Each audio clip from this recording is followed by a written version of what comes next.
Hello everyone, I am Richa Gaur from Quick Maths. Exercise 13.1, question number 9. A 5 meter 60 centimeter high vertical pole cast a shadow 3 meter 20 centimeter long. Find at the same time the length of shadow cast by another pole 10 meter 50 centimeter high. Second part, the height of a pole which cast a shadow 5 metre long. देखिए सबसे पहले हमने ये देखना है कि आपका एक पोल है, वर्टिकल पोल है और वो शेडो बना रहा है. क्लियर? तो हमने उनका रिलेशन देखना है कि अगर पोल की लेंथ बढ़ेगी तो क्या शेडो की लेंथ बढ़ेगी. बिल्कुल. अगर पोल आपका छोटा होगा हाइट में तो शेडो भी उसकी छोटी बनेगी.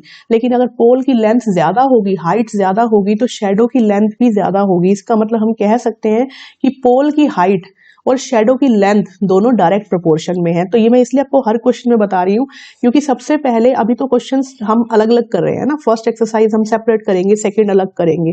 लेकिन आपके जब एग्जाम्स होंगे तो उसमें मिक्स क्वेश्चन आएंगे. आपको पहले ये आइडेंटिफाई करना पड़ेगा कि वो डायरेक्ट प्रोपोर्शन का केस है या इनवर्स प्रोपोर्शन का. मतलब कि अगर एक दो क्वांटिटीज दी हुई है, अगर एक क्वांटिटी बढ़ रही है तो क्या उसकी वजह से दूसरी बढ़ रही है या घट रही है. अगर दूसरी भी बढ़ रही है तो हम कहेंगे डायरेक्ट प्रोपोर्शन, और अगर दूसरी घट रही है तो हम कहेंगे इनवर्स प्रोपोर्शन. तो इस केस में अगर पोल की हाइट बढ़ती है तो शेडो की लेंथ भी बढ़ती है. तो हम सबसे पहले यही लिख लेंगे, as height of pole and length of shadow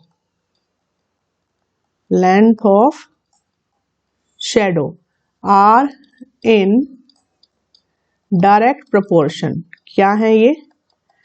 direct proportion में है. तो हम कह सकते हैं therefore x by y equals to k की जो रेशियो रहेगी इन दोनों की वो हर बार सेम रहेगी. तो अभी करते हैं इसकी टेबल. फर्स्ट पार्ट के लिए या सेकंड पार्ट के लिए इकट्ठी टेबल बना देंगे, सेम ही बना देते हैं.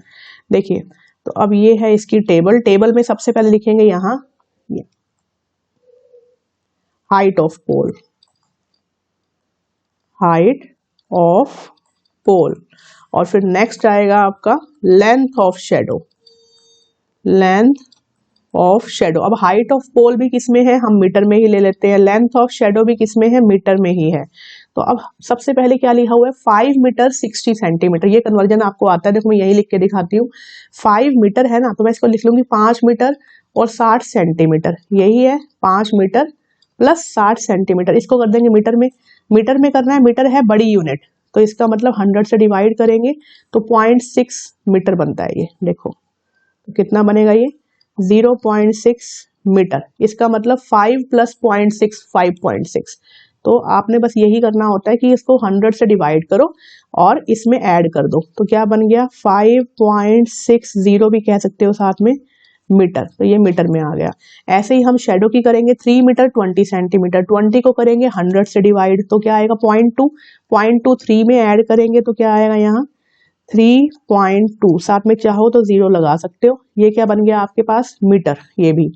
अब नेक्स्ट क्या रहा है, वो लेंथ ऑफ शेडो निकालनी है और पोल की हाइट दी हुई है. तो पोल की हाइट कितनी दी हुई है, 10.50 मीटर ये दी हुई है. कन्वर्ट कर लिया हमने. लेंथ ऑफ शेडो नहीं पता, इसको x मान लेते हैं. नेक्स्ट केस में कह रहा है हाइट ऑफ पोल निकालनी है, इसको माना y. जब शेडो दी हुई है कितनी, 5 मीटर लॉन्ग. तो एक ही टेबल में हम दोनों काम भी कर सकते हैं. तो ये हो गया हमारे पास. ठीक है, ये सब दिया हुआ है. तो फर्स्ट केस क्या है कि एक तो इनकी सबकी रेशियो सेम रहेगी क्योंकि ये डायरेक्ट प्रोपोर्शन में है. तो यहाँ हम लिख लेते हैं इनको 10.5 ही लिख लेती हूँ. इनको भी हटा देते हैं यहाँ से, 5.6 ही लिख लेते हैं upon x equals to y by 5. ये सारे क्या रहेंगे, सेम. अब हमने इसमें क्या करना होता है, जैसे पहले क्वेश्चंस में किया था, ये दोनों पता है हमें गिवन वैल्यूज है. इसके साथ किसी एक को ले लेंगे और पेयर बना लेंगे. पहले हम लेते हैं इसको ताकि हम x निकाल सके. तो हमने लिया 5.6 by 3.2 equals to 10.5 by x और किया हमने क्रॉस मल्टीप्लाई. तो ये आ गया 5.6 multiply x equals to 3.2 multiply 10.5. तो यहाँ से x निकाल सकते हैं हम. x आ गया हमारे पास 3.2 मल्टीप्लाई 10.5 बाय 5.6। अब देखिए इसमें आप डेसिमल्स को कोई प्रॉब्लम नहीं है इसमें, ये डेसिमल इसके साथ आप कैंसिल कर दो, एक डेसिमल के साथ कैंसिल हो जाएगा, तो सीधा हम कर सकते हैं यहाँ 56 है, यहाँ 32 है, तो ये हो जाएगा आपके पास, इसको करते हैं हम 2 से, 2 1 the 2, 2 6 the, now 2 2 the 4, 2 8 the, तो ये हो जाएगा 4 से, 4 4 the, and this one is 4 7 the. अब ये भी हो सकता है, देखिए 7 1 द 7, डेसिमल ऐसे ऐसे क्या ऐसे 3 बच गया, 3 35, 35 का मतलब 5 द, तो x की वैल्यू कितनी आ गई 415 द, 415 द होता है 60, और 1 प्लेस ऑफ डेसिमल यहाँ, तो 6.0 जिसको हम 6 ही कहते हैं, तो x की वैल्यू आ गई 6, और क्या था ये शेडो की लेंथ मीटर, तो इसकी वैल्यू हमारे पास 6 आ गई यहाँ, ये हमने निकाल ली 6। अब हम करेंगे नेक्स्ट में क्या करेंगे, गिवन तो वही रखेंगे और इसके साथ रिलेट कर देंगे, मतलब 5.6 by 3.2 is equal to y by 5, इसको कर लेते हैं यहाँ मैं हटा रही हूँ इसको, यहाँ लिख देते हैं कि they are in direct proportion, ठीक है। अब यहां निकालेंगे इसको हम, इसमें 5.6 by 3.2 equals to y by 5।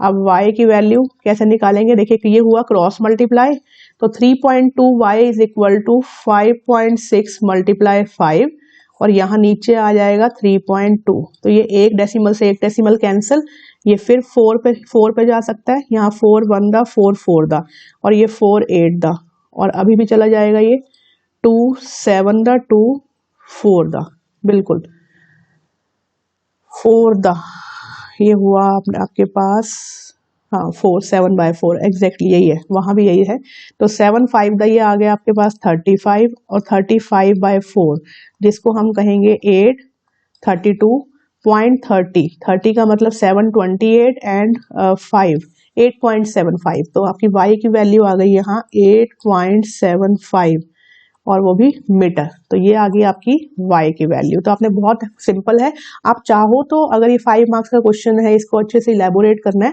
तो ये टेबल आप 2 बार बना सकते हो, एक बार आप सिंगल इसके साथ बनाओ x के साथ, एक बार y वाले के साथ अलग बनाओ, तो पहले आप इसको x से ज्यूम करके x वाला अलग से निकालो, फिर y वाला अलग से निकालो, आप ऐसे भी कर सकते हो, 2 पार्ट्स हैं, 2 पार्ट्स में भी इनको अलग अलग निकाल सकते हो, लेकिन इट्स वेरी सिंपल, आप एक ही टेबल में रहना, दोनों ने ही डायरेक्ट प्रोपोर्शन में है, तो आप सिंगल टेबल बना के भी उसे कर सकते हो, तो both will have a same result. So thank you so much.